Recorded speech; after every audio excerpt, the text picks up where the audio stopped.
दोस्तों,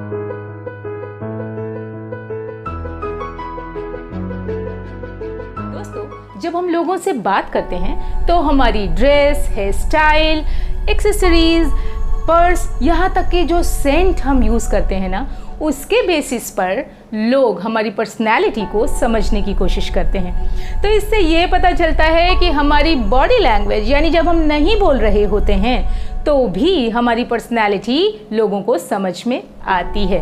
तो body language क्या होती है? जो हमारे थॉट्स को और एटीट्यूड को एक्सप्रेस करती है, उसको रिफ्लेक्ट करती है। तो आप थोड़ी देर के लिए अपने बारे में, अपनी बॉडी लैंग्वेज के बारे में ज़रा सोचिए। आप किसी से बात करते हैं तो किस तरीके की बॉडी लैंग्वेज होती है? क्या आप बार बार अपने फेस को टच करते हैं? अगर बात करते समय आप बार बार फेस को टच कर रहे हैं तो इसका मतलब कि आप इरिटेटेड हैं या फिर आप नर्वस हैं।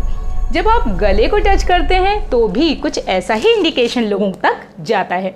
आप क्रॉस आर्म करके रखते हैं, इसका मतलब ये है कि आप डिफेंसिव हैं या फिर आप कम्युनिकेशन के लिए बिल्कुल भी रेडी नहीं हैं।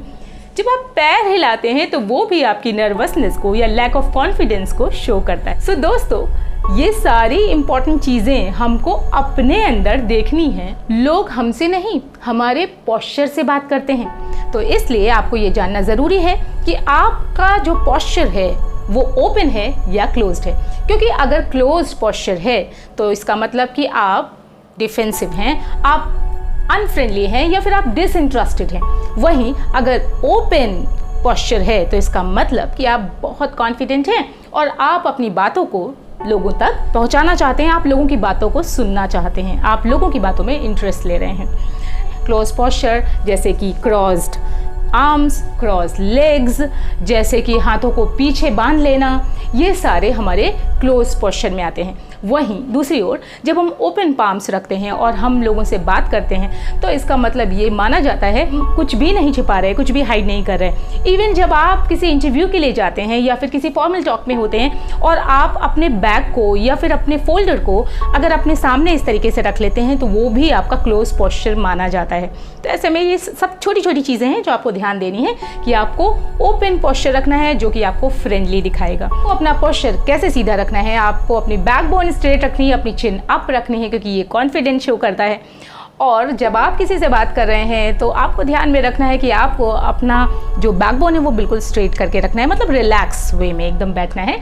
और कोशिश ये करिए कि जिस भी चेयर पे आप बैठे हैं उस पे आप एकदम पीछे होकर ना बैठें या फिर अगर टेबल पड़ी है तो उसके आगे भी बहुत ज़्यादा झुक कर ना बैठें। स्पेशली जब आप इंटरव्यू के लिए जा रहे हैं ना तो कोशिश ये करिए कि आपके दोनों हाथ आपकी लैप में हो। स्टेपल हैंड करके भी आप बात कर सकते हैं, कोई सामने बड़ी टेबल को आप टच ना करें। अच्छा, अब पोस्चर को हम कैसे सीधा रख सकते हैं, कैसे अच्छा कर सकते हैं?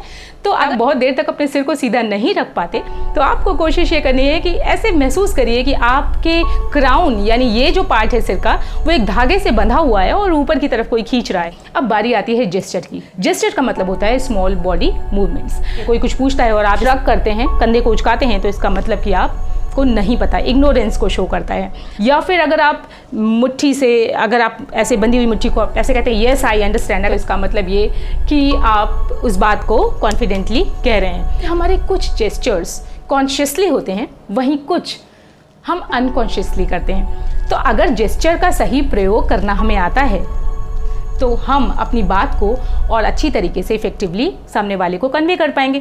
तो हो सकता है कि आपका पूरा कम्युनिकेशन वो एकदम रूइन कर दे। अपने आप को रिकॉर्ड करिए, आप शीशे के सामने खड़े होकर बोलिए जो आप बात करते समय आप इस तरीके के एक्शंस करते हैं। कि अब बारी आ रही है हमारी फेशियल एक्सप्रेशंस की। हमारा जो फेस है वो हमारे दिल का आईना होता है, यानी हमारे दिल में जो भी कुछ चल रहा होता है हमारे फेस के थ्रू हम एक्सप्रेस हो ही जाता है, चाहे हम उसे एक्सप्रेस करना चाहें या ना करना चाहें। तो कोशिश ये करिए कि जब आप बोलते हैं तो आप किस तरह से बोलते हैं, क्या क्या एक्सप्रेशंस होते हैं वो आपको देखने हैं कि स्माइल रहती है या नहीं, क्वेश्चन है तो आप किस तरीके से उसको, जब आप उस पर एम्फेसाइज कर रहे हैं तो किस तरीके से उसको कहते हैं। क्योंकि आपकी एक्सपर्टीज़, आपका एंथुजियाज्म, आपकी एनर्जी, ये सब आपकी बॉडी लैंग्वेज से ही शो होता है। तो इसमें कोशिश सबसे पहले आप उस पर ध्यान दीजिए। जब आप किसी से बात कर रहे हैं तो 1 से 2 सेकेंड्स तक आप उस बंदे से आई कांटेक्ट कर सकते हैं। अगर सपोज आप इंटरव्यू फेस कर रहे हैं और आपके सामने एक से ज़्यादा इंटरव्यूअर हैं, तो कोशिश आपको ये करनी है कि जिस बंदे ने क्वेश्चन आपसे पूछा है